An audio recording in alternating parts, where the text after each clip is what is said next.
Assalamualaikum warahmatullahi wabarakatuh. Hai teman-teman, perkenalkan nama saya Siti Sofia Hamidah dari kelas BGMI 5B. Di sini saya akan menjelaskan tentang ilmu astronomi. Ilmu astronomi merupakan suatu ilmu pengetahuan yang tertua di dunia dan sudah ada sejak era prasejarah. Ilmu astronomi juga berkembang sangat pesat pada zaman Sumeria dan Babilonia sekitar tahun 1000 sebelum Masehi. Pada periode 1550 sampai 1800 Masehi, perkembangan astronomi semakin pesat dengan munculnya teleskop. Di era prasejarah, ilmu astronomi juga mencakup tentang satu pengamatan dan pencatatan, di mana manusia purba melakukan pengamatan dan pencatatan terhadap benda-benda langit seperti bintang dan bulan.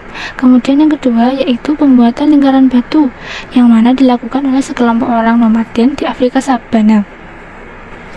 Membangun lingkaran batu tertua di dunia untuk melacak titik balik matahari pada musim panas dan munson musiman.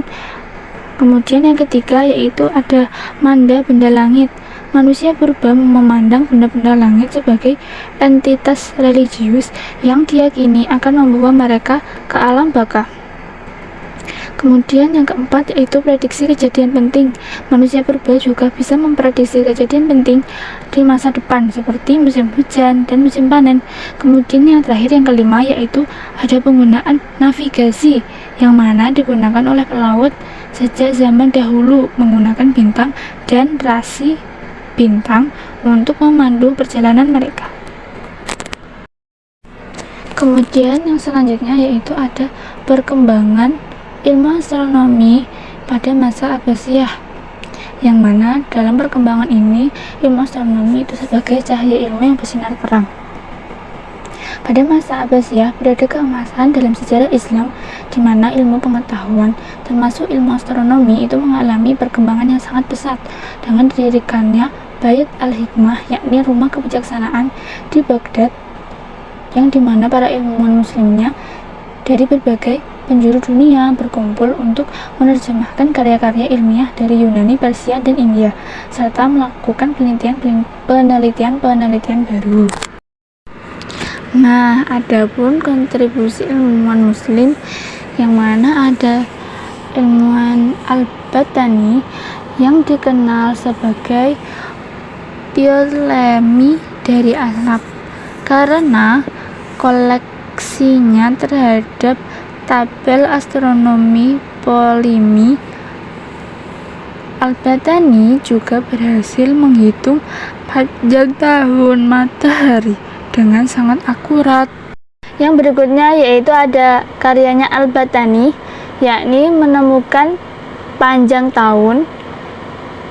Nah, ini memperkirakan panjang tahun adalah 365 hari dan 5 jam 46 menit dan 24 detik, yang mendekati perhitungan modern. Yang berikutnya yaitu ada menemukan alphelium, yakni Al-Battani menemukan titik terjauh bumi saat mengelilingi matahari, yaitu aphelium. Yang berikutnya yaitu ada menentukan equinox. Al-Battani menemukan ulang waktu equinox, yaitu saat matahari terbit dari timur dan tenggelam di barat. Kemudian ada Al-Farazani, yang mana karya-karyanya tentang astronomi diterjemahkan ke dalam bahasa Latin dengan menggunakan sebagai referensi oleh para astronomi di Eropa. Yang kedua yaitu ada karyanya Al-Faragani, yakni ada kitab Fi Jawami'il Al-Nujum wa Harokat Al-Samawiyah, yang berisi berbagai topik astronomi seperti gerak planet, ukuran bintang, dan teori peredaran matahari dan bulan. Dan buku ini menjadi salah satu sumber referensi penting bagi ilmuwan Eropa. pada saat memulai era penjajahan. Kemudian ada Al-Kamil fi Al-Asturlab dan fi San'at Al-Asturlab, yakni dua karya astronomi Al-Faragani yang naskah aslinya masih tersimpan di Berlin. Kemudian ada Risalah Al-Faragani tentang astrolab. Karya ini menyediakan dasar matematika untuk konstruksi astrolab.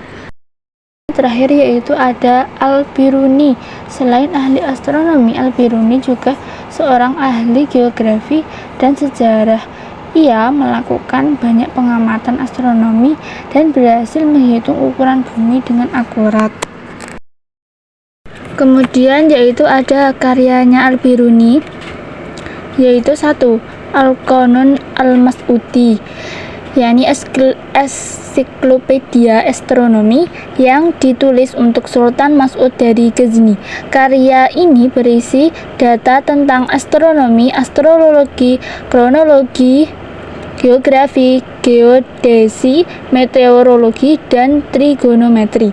Kemudian yang kedua yaitu ada Al-Ustawani, astrolabe buatan Al-Biruni yang dapat mengukur gerak benda langit dan lokasi di bumi yang sulit dijangkau.